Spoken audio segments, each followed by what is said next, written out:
Hello મિત્રો, ફરીથી એક નવા બ્લોકમાં તમારું હાર્દિક સ્વાગત છે।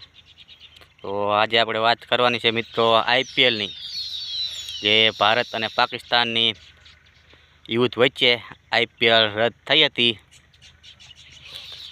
દિલ્હી અને પંજાબની મેચ અડધી રમાણી હતી, પહેલા દાવની 11 ઓવર લગી અને બંધ રહી હતી। એ હવે મિત્રો પાછી આઈપીએલ ચાલુ થવાની છે।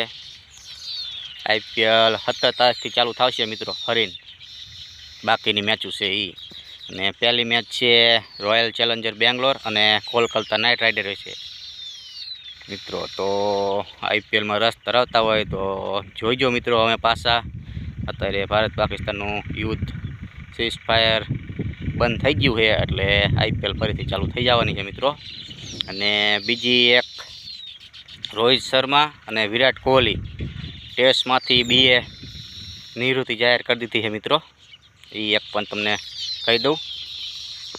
તો મિત્રો વિડીયોને જોઈજો આપણા, અને શેર કરજો મિત્રો, અને આપણા વિડીયો જોવા માટે આપણી ચેનલને સબસ્ક્રાઈબ કરજો મિત્રો।